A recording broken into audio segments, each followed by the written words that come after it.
নীলবাগানত ভয়ংকৰ পথ দুৰ্ঘটনাত আহত 3জন। মুৰাদঝাৰৰ পৰা নীলবাগান অভিমুখে একে দিশেৰে গৈ থকা AS31F 6783 নম্বৰৰ স্কুটিখন হঠাৎ নীলবাগান সাপ্তাহিক বজাৰৰ পথেৰে অৰ্থাৎ সোঁফালে গতি কৰাত পিছফালৰ পৰা আহি থকা AS31E 4112 নম্বৰৰ বাইকখনে খুন্দা মৰাত দুৰ্ঘটনাটো সংঘটিত হয়। আহত বাইক আৰোহী 2জন ক্ৰমে মুৰাদঝাৰৰ বৰহাৱাৰ গাঁৱৰ আবিদ আলম আৰু ইমৰান আহমেদ বুলি জনা পৰা গৈছে।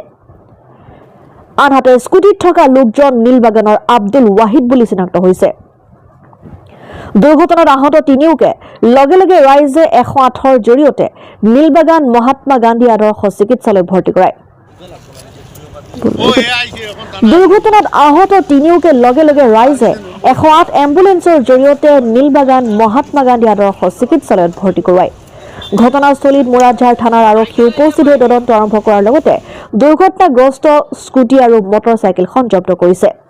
নীলবাগানৰ পৰা মুৰাদঝাৰলৈকে 160 বাইক এখন আহি আছিলে আৰু মুৰাদঝাৰৰ পৰা স্কুটি বাহন এখন আহি আছিলে। বজাৰৰ মুখৰ ফালে যাওঁতে স্কুটিখনে মানে ইণ্ডিকেটাৰ একো মৰা নাই, তাত আমি উপস্থিত আছিলোঁ আৰু সেইটো টাইমত বাইকখনে নিয়ন্ত্ৰণ হেৰাই স্কুটিখনত খুন্দা মাৰি পেলাই গছ এটা আছিলে, গছত খুন্দা মাৰি অলপ আহত হয়।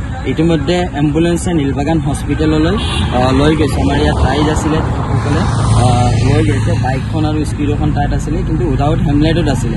গতিকে আমি সকলো বাইক আৰোহীবিলাকক বাইক যিবোৰে চলায় তেখেতসকলক মই এটা কথা অনুৰোধ কৰিছোঁ, আপোনালোকে বাইক চলাই থাকক, বাইক হেমলেট পিন্ধি পেলাই চললি বাইক আপোনালোকে চলাওক আৰু য'ত এটা কৰ্ণাৰ ল'বলৈ হ'লে আপোনালোকে ইণ্ডিকেটাৰটো কমচে কম মাৰি পেলাই আপোনালোকে কৰ্ণাৰটো ল'বৰ কাৰণে অনুৰোধ কৰিছোঁ। আৰু যিজন আৰু বাইক এক্সিডেণ্ট হৈছে NX160 যিজন মানুহ, তেখেত ইতিমধ্যে জনামতে তেখেত চৌধুৰী বাজাৰৰ ল'ৰা, ইতিমধ্যে হস্পিটেললৈ আছে। তেখেতে অলপ আঘাত পাইছে, ইতিমধ্যে নীলবাগান হস্পিটেল আছে।